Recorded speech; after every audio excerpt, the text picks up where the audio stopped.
Kizer Cutlery. Yeah, I saw him at the SHOT Show, did a video with him at SHOT Show 2020. This is the Genie, and it's a Gage design. You can see his name there a bit, if I get the light right. But Gage is an in-house designer. He's done a lot. And he's done several models this year, that's for sure, for 2020. And this is a very slender flipper, frame lock, titanium knife. How about that? That's nice. Obviously, your contact patch is pretty good with this as well. Not like a typical flipper where, I mean, you're going to have that flipper tab hanging down, so you're like that. Instead, you're right with it, okay? So for cutting that way, obviously this is not going to be a piercing champion with that kind of sheep's foot, Warncliffe looking type blade, and which is stonewash, by the way, S35VN blade steel. I'm going to imagine hardened steel over travel. Yeah, you can see that hardened steel insert with in the lock bar, over travel stop. Ceramic bearings on what I've seen so far, so we will disassemble this. Feels pretty lightweight in the hand, and no weight relieving inside that I can see right there, and about 30% lockup. Got a nice machined area in here, easy to release that blade, disengage the lock bar. Although since you don't have a flipper tab, let me kick it open, finger flick. Since you don't have a flipper tab, you got nothing hitting your thumb except maybe the blade here when it rolls around back to you. So you got to kind of watch that because it does release pretty quick and pretty easy. You know, that's real easy, real fidget friendly. Interesting knife. Detent on this isn't incredibly strong. It's probably about a 4.5. It's a little tougher. Yeah, I can't do it this way. So I'd say 4.5 to 5 at best. Probably closer to a 4.5. Because the blade's so light, if it was heavier, I might be able to throw it out like this, but I can't. So I got this from Kizer along with the Pelican Mini. So this is interesting too. Different designer, and they've got a lot of knives coming in. Kizer I thought they kind of disappeared on me in 2019, but 2020 looks really good. Looks like they're going to have a lot of stuff out there and some really interesting things in their Vanguard series as well. So we'll see. But this seems very lightweight. Let's throw it on the scales, and then we'll measure it out. It's not a small knife. It's under 100 grams. It's 96.5 grams. 3.4 ounces. Yeah, I thought it felt pretty light. And that's pretty light for a full-size titanium, although it's not very tall, okay? That's probably part of the trick right there. And probably not 4mm blade stock either, but we'll check. 3.5 inch blade. I mean, not up here, but down here it is. And it's close otherwise. So it's close to a 90mm. But it's under 8 overall. It's barely reaching out for 7 3/4, which is 19.5 centimeters. So really for a blade that long, the overall length is not that much. And let me see where we are here. I think we used a pretty good portion of that, of that. So I think we're good there. The design, I think the flow is good here. And of course, this is a front flipper, so, it's not going to disappear into the bolster there. It's got to be out here for that to happen. Feels comfortable in the hand, pretty natural overall. And then you got jimping back here, okay? But, I mean, I'm grabbing it like this. This is pretty much where I want to be on this knife. And, yeah, okay, it's pretty sharp as well. what most Kizer knives are that I've had. And contoured titanium. Let me see if I can get a fix on just how fat the handle is. Oh, 0.49, not that much. 12.4 millimeters. Let's see. Blade, 3.3. 3.3 at 0.13 of an inch. Like I said, not a very tall blade here, though. Got a little area you can choke up on. Also good for sharpening.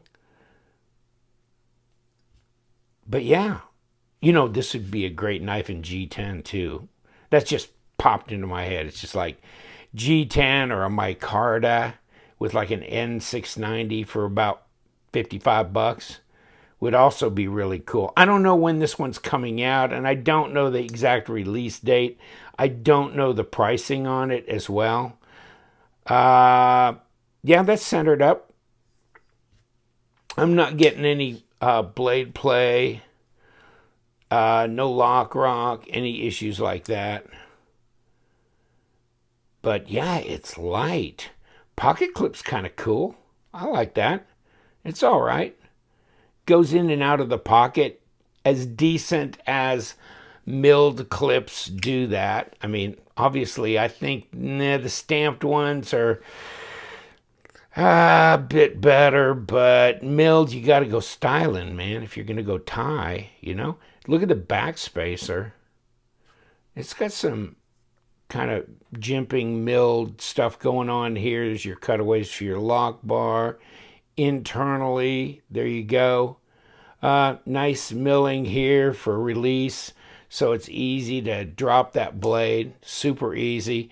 And yeah, you can flip that with your finger, or you can front flip it, and it's easy to do that, and it's still easy to hold on to the knife, you know, while you're doing that. There's some that they get away from you when you have to have them like this, but this one stays in the hand pretty well.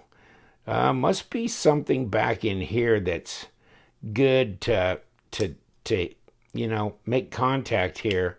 But there's some knives, they just hop out of my hand practically. This one, no. So interesting. Gage design. Check it out. I mean, they got some milling here. Yeah, balance pretty good. I'm not seeing a lanyard hole. Are you? Yeah, negatory on that. Fit and finish is good. Detent's not overly strong, but you don't want it overly strong on a front flipper, or you're gonna finger flick it out. I'm no good with the thumb actuation on this one, and I'm pushing here. Somehow I'm impeding it, but I can do it with my middle finger easy like that. So, and the front flipper is really good. So really, as far as now, maybe I understand why some of them also include maybe a thumb stud, because then you can just push from behind, boom. But this one does not, and therefore I'm not able to do that with my thumb. And if you can, then you're better than I am. But I'm pretty happy with this, kicking it open front flipper style, or I tend to do a lot of middle finger flicking too. So interesting on this knife here, the Genie, because this is a number 8 here, but these are number 6 screws here, where the Pelican Mini, these are all number 8s across the body. Strange that they would change that up. I would figure they'd go to all number 8s, but not this one. So these are number 6s here. And that's pretty common in many, many knives, but it seems like there's a trend where they're getting away from the number 6s and going to number 8s. That way you can actually just carry a single little tool, you know, with number 8 Torx on it and get away with it and not have to carry a whole set.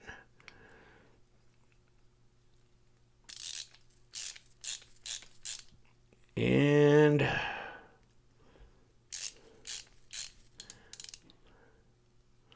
And we're turning both ways.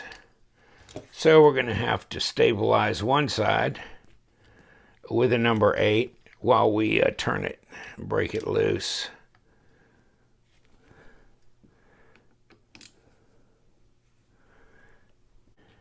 And that we're engaged on this side. This becomes difficult and a bit kind of dangerous for the fact that your Torx has a better chance of slipping and then skating across the titanium scales, which is not where you want to go with this.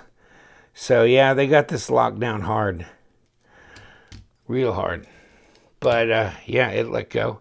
And thus the good reason for having access on both sides so you can lock that down. Just in case whoever owns the knife in the future gets a little happy with thread locker as well.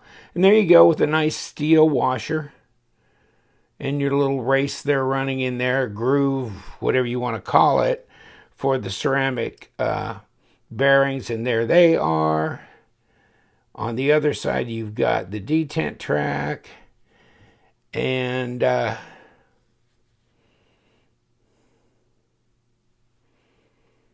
take a look.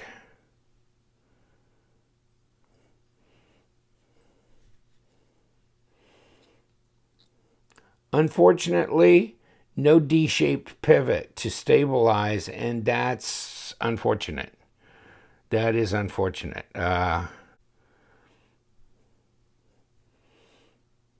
Otherwise, very clean, just a light lubrication in there. And there's your back spacer, which can come off very easily, and your pocket clip as well.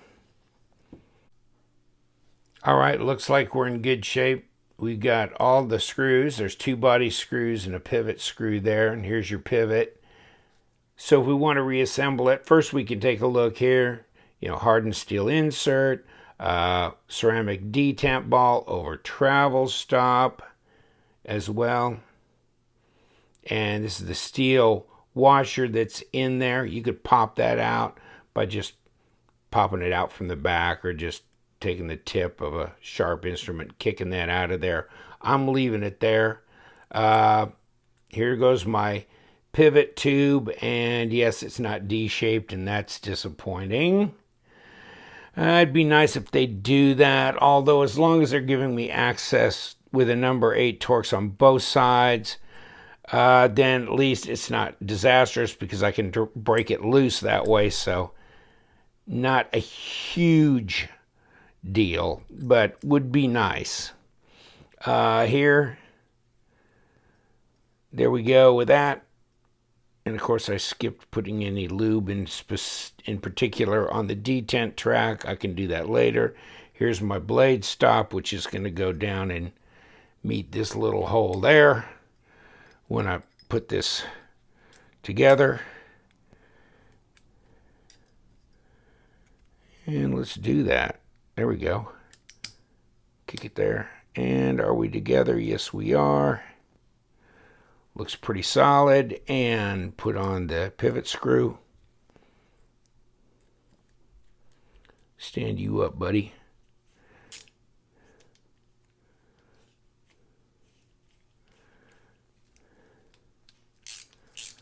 And there's still some thread lock or something going on in there. I'm going to run it in and out a little bit. Okay, now let's get my body screws in, and then we'll worry about tuning the pivot. Screw the right tension.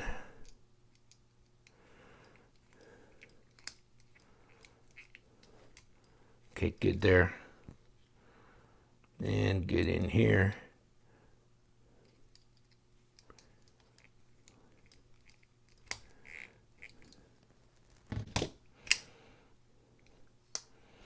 Let's see where we are. Well, we're centered. Ooh, dropped right on my thumb. Such a light blade. Okay. I think we're good. Kizer Genie. Very lightweight, very linear, front flipper. Titanium. CPM S35VN steel. Ceramic bearings. Good clean action on it. Nice drop. You know, full-size blade, but not a real long knife, under 8 inches. Take care, my friends. Yeah, it's interesting. It's a thinker. I'm not a big front flipper guy, but there are some front flippers that I really do like. And this one functions very well. Take care. You know what we do. We love them knives. And you guys, stay sharp.